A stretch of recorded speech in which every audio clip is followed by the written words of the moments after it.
among children. We have been discussing about the attention problem or overactiveness in the children in the preschool years. And in this segment, today we'll be discussing the sixth component of the attention problem, and this is about an issue which is related to a condition when the child doesn't sit still and quiet, whether it's related to any activity, it's related to doing some homework, or for any kind of things that the child is supposed to do.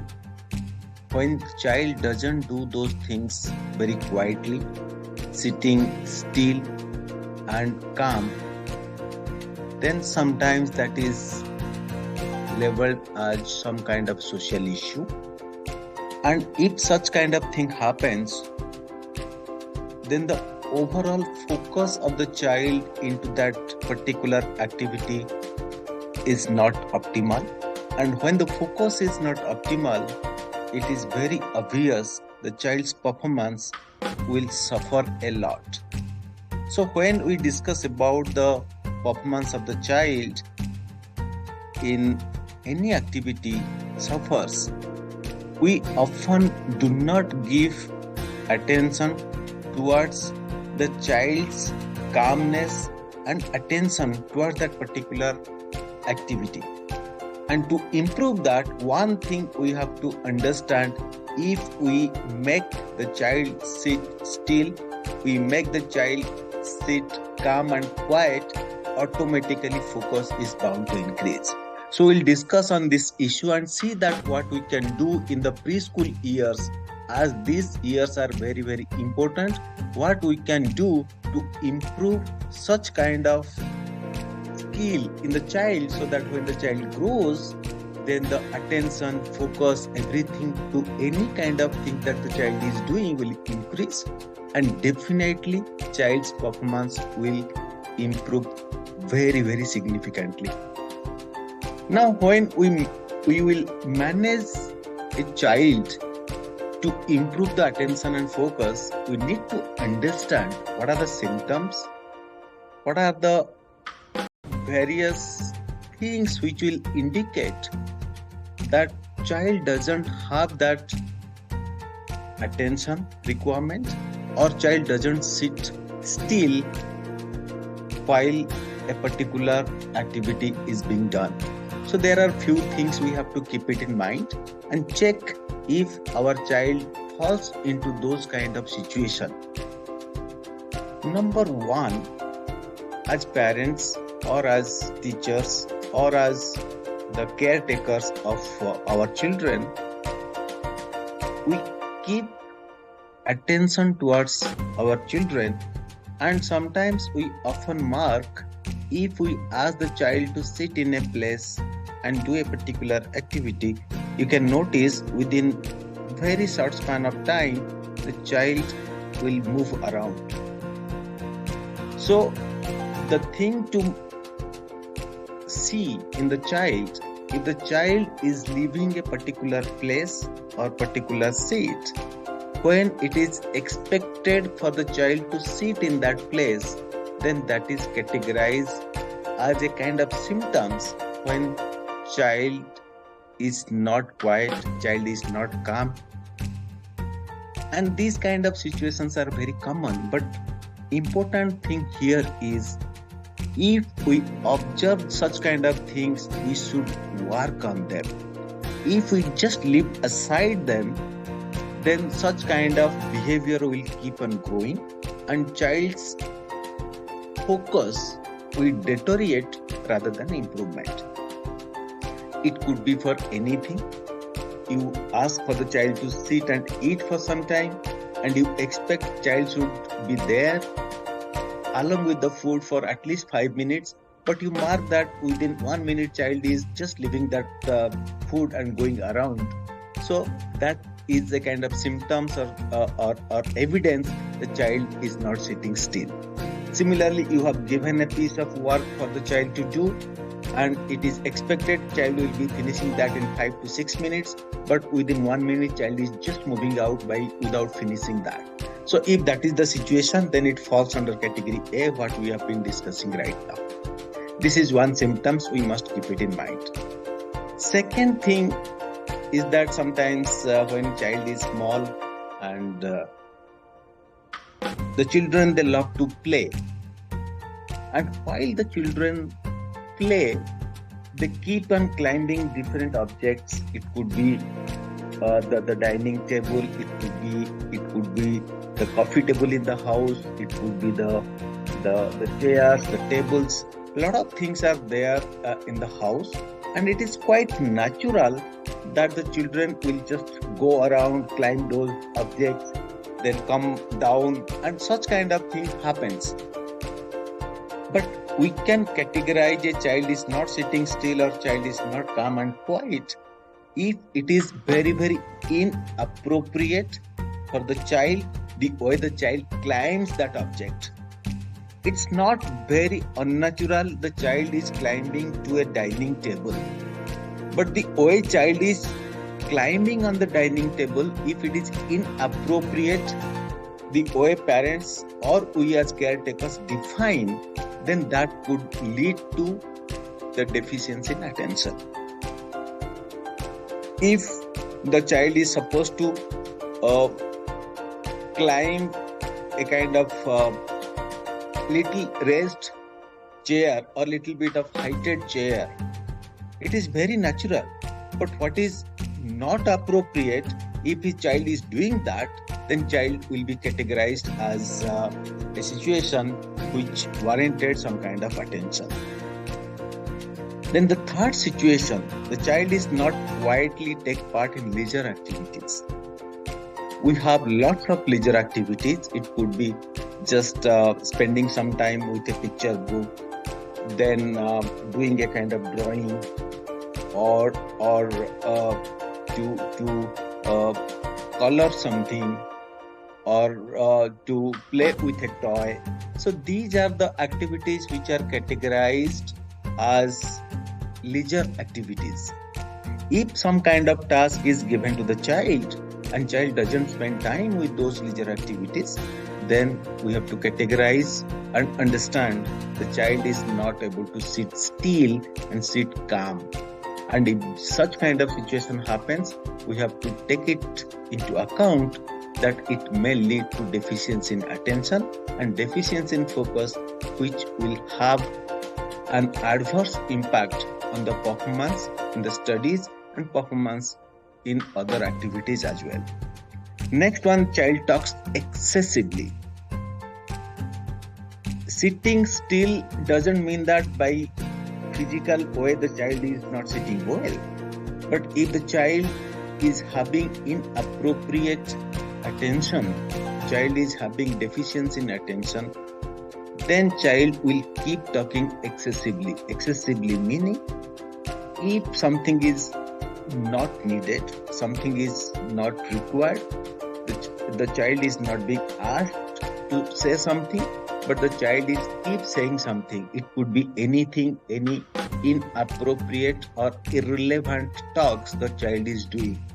So if you observe such kind of situation, so I request that you have to take a note on that, discuss with the teachers, or teachers, if they observe such kind of things, we have to take action to ensure child is not getting into ADHD kind of symptoms. Then finally, one of the symptoms we need to look at is the child has trouble waiting for his or her turn in any kind of activity that is being played in a group. It could be simple game like Ludo. It can be simple game like pass the handkerchief, pass the object, or anything which involves 3 or 4 children together. Then in such kind of common or combined activities, it is expected the child has to wait until his or her turn comes. And that requires calmness, that requires quietness, that requires sitting still and waiting for the turn to come. But such children, they will not wait for their turn. Instead, they will just jump around, they will just snatch the objects, they will get into the other children's turn and completely disturb the whole situation. If this kind of situation we observe, then we have to categorize as this is a kind of situation which is not expected in a normal situation. If we want our child to focus more, if we want to our child to have better attention span, then we have to take a note and work on them. So these are the basic 5 symptoms, 5 situations that if we come across, then we have to take a note seriously and start functioning on them. So this is all about how to identify that a particular child is not sitting well, the child is having some focus or attention issues.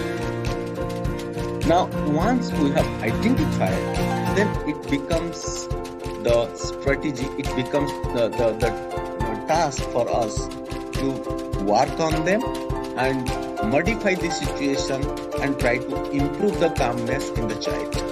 So for that purpose, we have few things to do, and definitely is the part of the preschool teachers, preschool caretakers to notice them and ensure that such kind of strategies are taken care of so that the child's focus and attention increases. Number 1, what we need to do is that we have to ensure child eats well with defined time and also well-balanced, nutritious food. Sometimes due to when the child is hungry, then it is very common the child will not sit still. And if child is not comfortable with the food or the nutritious that our body requires, that will also not support for the child to be well balanced growth. So most of research that indicates if child is not given food, if the child is not fed in a particular time, then there is a irregularity in the diet cycle. And if irregularities happen in the diet cycle, then that is having a direct impact with the attention span of the child. So number 1, this is very, very important. Even many pediatricians, they have advised that do not change the diet cycle of the child. Do not change the timing of the food for the child. If the child eats in a particular time, make sure child is given food at that particular point of time. And junk foods is a big no-no. It has got its own negative impact. So nutritious food, that is a part of the curriculum, that's a part of everybody knows it. But still, we do not mind in providing such kind of junk foods to our child, which is having a negative impact on our child's attention span. Second thing what we need to do is that ensure child sleeps well with sufficient number of hours. If the child is deprived from quality sleep and good amount of time, then it reflects on the behavior in the school. It reflects in the behavior in the next day. So the more number of hours the child sleeps well, the better is the attention span. So many research across different setup has proven that there is a direct relationship between quality of sleep and attention. So if we ensure a good sleep, quality sleep of our child, then automatically we can resolve this attention span of our child, and child focus will definitely be improved if we ensure that. Third thing what we need to do is the electronic gadget. I'm not going to talk much on this because this is a well-known fact, well-researched thing that is being talked about. We as teachers and parents know quite well on that, but still we allow our child to spend maximum time on these electronic gadgets. It could be a phone, it could be a laptop, it could be a tab, anything. I'm not saying that completely deprive the child from the gadget. If something is there, then it is for use, then definitely child will be spending some time on that. But excessive use of these gadgets will definitely have its negative impact on the child's focus. If we look last 70 to 80 years, the average attention span has declined from around 13 to 14 seconds on a particular subject to less than 7 seconds in that. So one of the contributing fact is that the way we change things from one subject to another subject in a electronic gadget, that has having impact on our behavioral aspects. So electronic gadget contributes to a bigger extent for the limiting of the attention span into something. So let the child spend time on electronic gadget, but ensure child spend as little time as possible on those electronic gadgets. Next, what we can do is that try to understand the likings and dislikings of the child and try to provide all the activities which child enjoys to do. If we just give something which child doesn't like, then and the child is having some kind of symptoms about ADHD, then an activity which child doesn't like, it will add more problem to the whole situation. So what we need to do, we try to spend more time with our children, understand what our child likes to spend time on. So we'll ensure convert all of our related activities into that format and try to give that piece of activities to our child so that we can gradually try to improve the timing of the child into that particular activity. And once the child will be having that knack of spending time onto something, then getting into other activities and spending time becomes quite easy. But if the child doesn't like to spend time and over that we are giving something which is irrelevant, which is not liking by the child, then it will create further problem. So these are 4 things we must keep it in mind. Very simple, very easy to work. Only thing is that we have to give some kind of focus and spend time with our child so that we can do all these things. Now, as always, we have been talking about documenting things is very important. We know that child is doing that. We know that such kind of things has to be taken care of. But if those things are documented, then it is very easy to manage them. So in our whole research, we identify one thing: a school or a preschool setup who are very good in documenting things, then the discussion with the parents becomes very easy, and when we reflect back, when we refer back, then it also helps us to check if we take some kind of action in them or not. So these are the few things we have to check with our children. The child climbs places inappropriately, we have already discussed. Child talks excessively. Child has trouble waiting for the turn in any group activities. Child leaps when it is expected for the child to be seated in a place. These are very simple things. Just keep it. And how to evaluate it? If child doesn't have such kind of situation, child never does it, we give a score of 1, and this can be done through a documented process. Educated Kids has got a systematic checklist, and this kind of checklist can be prepared by the school by themselves, and they can do such kind of evaluation at least once in every 6 months, so that we at least ensure that each and every child coming to your school are checked and documented that they are absolutely okay in such kind of attention problem. So if some children, they are having such kind of behavior more often, then we can segregate them. We can have a discussion with our parents. All the strategies that we discussed today, those things can be communicated quite well to the parents, so that parents can take at least some step during these pre-school years, which is very easy to modify. So we'll be having our precious time to be spent for the benefit of our children. Believe me, all the research that shows that once the child crosses 6 or 7 years, then changing those activities or changing those behaviors becomes a Herculean task. So this 2 to 6 years of age is a fantastic age to make our child to be highly skillful while looking further to create some kind of benefit for themselves, as well as to become a good in studies and other activities as well. So thank you so much. This is what we wanted to communicate today as a part of our social skill development series. And next session we'll be talking about the seventh component, and that component will be dealing with when the child is restless and fidgety. So this is also a part of ADHD, that attention deficit and hyperactive disorder. So we'll see that how we can, although those things are overlapping to each other, but we are following a kind of defined checklist. That's why we have to go through all the points. That's a part of the checklist. So we'll cover this subject in our next session.